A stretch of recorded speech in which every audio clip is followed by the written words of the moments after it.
exogènes notamment baril pétrole bi jàpp na ne wàññeeku na au niveau mondial ak ay facteurs endogènes jàpp na ne ñun ñu ngi commencé di produire pétrole donc coût carburant bi war na wàññeeku man nag ci facteur endogènes yi rek laa yem le frère Ngagne Demba Touré dina ñëw ci facteur exogènes yi expliquer ce qu'il en est. Alors lu leen Thierno Alassane Sall fàtte wax mooy le contrat bu Sénégal signé ak Woodside donc pour exploiter Sangomar ñoom ñoo ko signé te buñ koy signé amul benn pàcc bi nga xam ne nee nañ ci Sénégal mën na am ay tarifs préférentiels ci misaal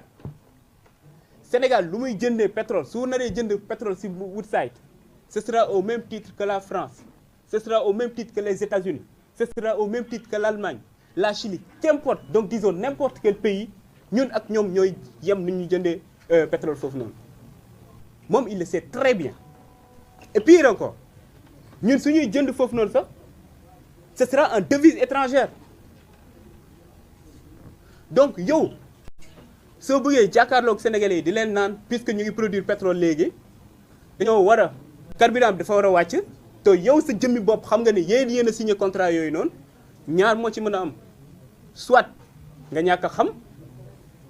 soit nga nekk de mauvaise foi l'un dans l'autre ñàkk a xam ba musiba la parce que mënuñu la jox ministère de l'énergie pendant 2 ans nga ne yow xamoo lan moo nekk ci contrat yi xam ba pare nekk de mauvaise foi moom la dinaa bàyyi sénégalais ñu apprécier en plus day baax souvent ñuy expliquer ce qui se passe yow mënoon nekk ou nekkoon ministre de l'énergie ba pare jàpp ne structuration prix carburant yi ou produits pétroliers yi y a qu'un seul facteur qui rentre en jeu c'est le barilu pétrole bi on sait que ci structure prix il y a d'autres éléments qui rentrent en compte moom il le sait très bien moo tax ñun yemuñu ci à chaque fois su ñuy andi ay précisions wala ñun ñuy andi ay réponses dañuy expliquer exactement ce qu'il en est mais aussi jox leen ñun fan la ñu jëm ak lan la ñu tënk ci suñu projet parce que tey su ñu waxee énergie yow ou même au-delà de l'énergie sur n'importe quelle situation ñun du ñu nekk dans la logique bu ñu nekkoon ñoom une logique de taf yëngal ñun ci lépp lu ñuy dem on essaie d'être structuré muy benn mais aussi changer la chose structurellement te du ñoom nag ñoom ñooy tax ñun ñu changer suñu logique c'est-à-dire être dans une logique d'urgence bi ñu tàmm di nekk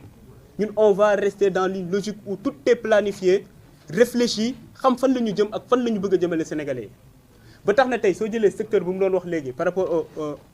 au carburant ñun suñu vision là-dessus c'est clair te ci lañ nekk di liggéey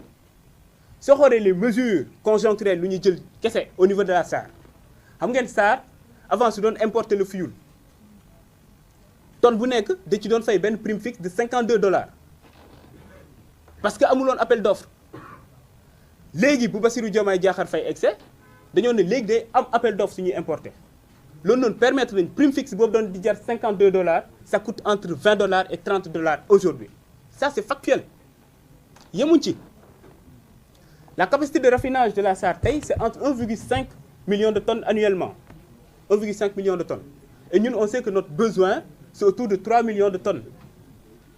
moo tax SAR le projet SAR 2.0 c'est pour yóbbu cette capacité de raffinage là jusqu'à 5,5 millions de tonnes pour l'horizon 2028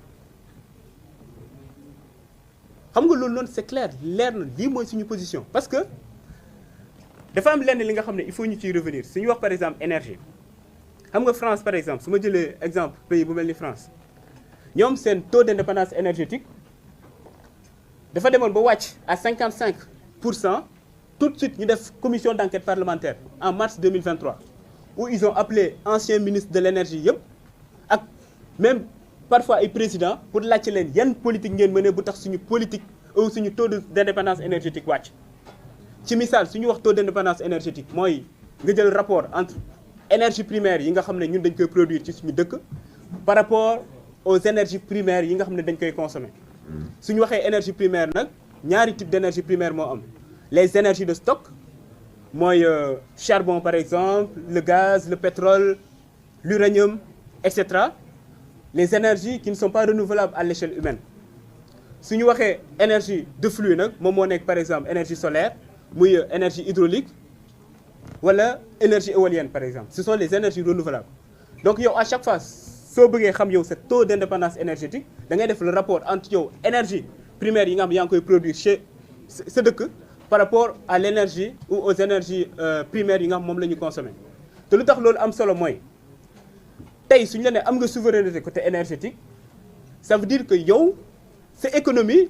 am na benn résilience de sorte que ay choc exogène su amee muy ci baril bi wala leneen ak leneen yow sa économie mën na koo attan c'est-à-dire du am répercussion bu bëri yow ci sa économie wala sa structure économique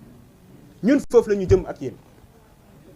loolu noonu c'était juste un point par rapport à moom lu mu wax dem ci carburant bi ak leneen par rapport au bilan mais nag xam naa ne lu ëppal nit ñi solo tey mooy suñu débat ban ak moom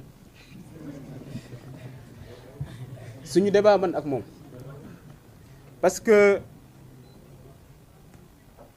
yow ñu ne dénk na la ministère ci ministère boobu noonu saa yu ñu la laajee lan mooy sa bilan nga ne am na contrat boo xam ne bañ naa ko signé bu total jox nañ la ab direction lan mooy sa bilan non wàññi naa sama salaire sëñ bi ay résultats la ñu soxla. Qu'est-ce que vous avez fait en 5 ans 6 ans en tant que ministre en tant que directeur général xam nga yow démb maa ngi ko dégg mu naan le président Ousmane Sonko même bu ñu ma dàqee ci ministère bi bokkoon na ci ñu ma doon défendre oui ay sénégalais yu bari dañ ko doon défendre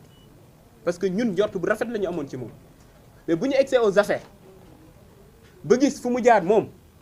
nga gis tooxiduuna yu mu def ñun ñëpp on était déçus c'est ça la réalité man par exemple bu ma egsee juste ASER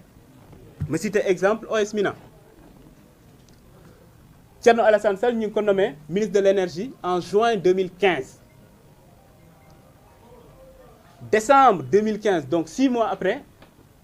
ASER signe un contrat avec benn société bu ñuy woowee Mina distribution contrat wu 60 milliards pour électrifier 1144 villages le 30 décembre 2015 xam nga soo signé contrat ba pare dès l'instant ñu approuvé ko mën nga demander avance de démarrage mën nga demander aussi les avances au titre des dépenses engagées ñoom nag dañoo andi le 30 décembre vers midi ASER 2015 ñëw déposer la facture pour ne nañ fay la caution d'avance de démarrage ñu ne dañoo bëgg le 30 même ñu def ordonnancement bi def paiement bi ñoom ñu mën a dem encaisser le chèque le même jour instant boobu noonu au niveau de l'ASER il y avait pas de couverture budgétaire suñu waxee couverture budgétaire c'est-à-dire ñu budgétiser projet bi naan telle année ou 2016 parce que 2016 lañ ko budgétiser woon mën nañu décaisser tant avance de démarrage yi par exemple ak les avances au titre de dépenses engagées ñoom bu ñu egsee ñu ne mënuñu décaisser waa ASER wax leen ko mënuñu décaisser actuellement parce que y a pas de couverture budgétaire te xam nga suñu ne budget xam nañ ne ministère de tutelle bi muy donc instant boobu noonu le délégant parce que il faut rappeler que ASER le maître d'ouvrage délégué du ministère de l'énergie donc le délégant j'ai pas dit délinquant j'ai dit le délégant c'était Thierno Alassane Sall en tant que ministre de l'énergie donc moom moo war a approuver budget bi yóbbu ko ministère des finances pour ñoom aussi ñu approuver il y a pas de couverture budgétaire waa ASER nee nañ duñu décaisser vers 17h 18h ku ñu naan Farba Ngom xaabari ñëw ASER naan mën nañ def décaissement bi le même jour ba finalement ñu def ordonnancement bi def paiement bi le 30 décembre bloqué compense yi au niveau de la banque dem au niveau de la banque pour encaisser le chèque de 12 milliards de francs CFA sans couverture budgétaire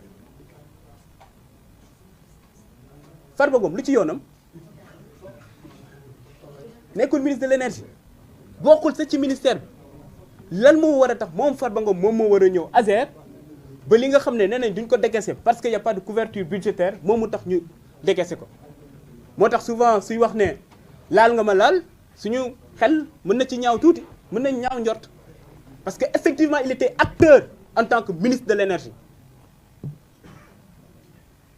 ñu jógee foofu noonu ñu defaat beneen décaissement 12 milliards encore pour naan avance de démarrage defaat beneen décaissement 3 milliards donc 27 milliards sur les 60 milliards alors que code des marchés publics ci avance de démarrage ak avance au titre des dépenses engagées 40% moo nekk le montant maximum bu ñu war a décaisser ci lañ nekk ci projet bi mel noonu bi nga xam ne pour 12 mois lañ ko war a exécuter ñu décaisser plus de 45 milliards aujourd'hui nous sommes en avril 2025 xam ngeen ñaata villages yi ñu électrifié sur les 1144 368 villages 368 villages kese ba pare 45 milliards yi disparaître na moo tax man jàpp naa parquet financier dafa war a saisir ci dossier bi 45 milliards pour électrifier 1144 villages 368 villages rek lañ ciy électrifié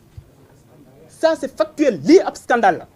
su ma la ne scandale am na kaa ñu débattre ci parce que xam naa ne am na ay choses ou bien benn dossier bi nga xam ne c'est sur la table des choses factuelles yi nga xam ne war nañ ci mën a waxtaan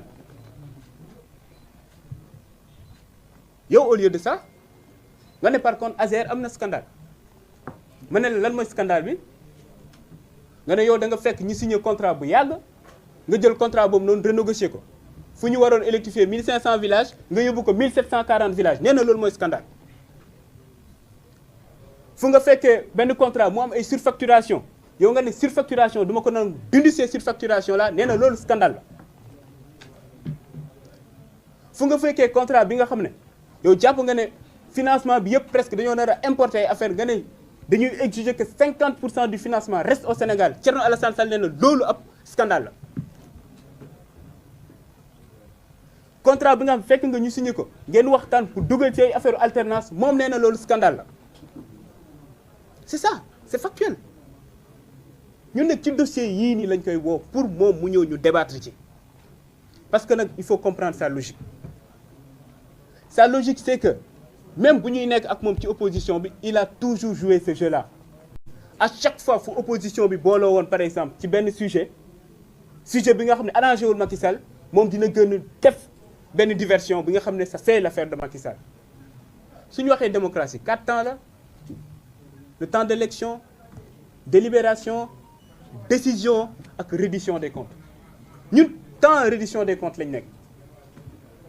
ku wax reddition des comptes actuellement gis nañ effet bu muy def ci Sénégalais parce que ñëpp bëgg a xam seen xaalis fan la dugg ñen ñoo luubal moom nee na loolu amalu ko solo dina créer waat diversion pour defaat encore l'affaire de Macky Sall ñun nag duñ ko nangu Sénégalais yi duñ ko nangu moo taxoon ñun tey ñu gën pour andi quelques leeral pour ne ko ne ñun lu ñuy xaar ci moom mu ne ñu ne moom bu muy nekk aux affaires lan ak lan la def ñun ñu ñëw débattre ci ak moom parce que loolu rek la ñuy xaar ci moom muy benn. deuxièmement man soo ma ne lan mooy sa bilan moom Thierno Alassane soo ko ne lan mooy sa bilan maa ngi ko doon wax léegi ARTP mu ne la wàññi naa sama salaire ñun amul kenn ko fiy gis mu nekk ab DG mu ñëw ci direction te fekk fa yenn yi nga xam ne jàppoon na ne di yontu dindu ko man damay joxe sama exemple Azer rek vous avez vu le rapport de la Cour des comptes gis ngeen DG bi li mu doon am man bu ma egsee yenn unité de gestion de projet yenn yi dañ leen naan 3 millions yenn yi lépp la ñu dindi ci suñu salaire est-ce que gis ngeen ñu communiqué ci parce que jàpp nañ loolu noonu du résultat yi mooy lu facture lu Sénégalais yi di xaar ci ñun lu tax ñu votel ñu mais pas fekk nga nit ki mu ngi fayeeku lii wàññi naa ko et cetera loolu jàpp nañ du résultat gars c'est important parce que on parle d'intégrité on parle de dire que là dañoo war a wàññi le train de vie de l'État am na solo mais c'est pas que ça que les Sénégalais attendent de nous en tant que dirigeants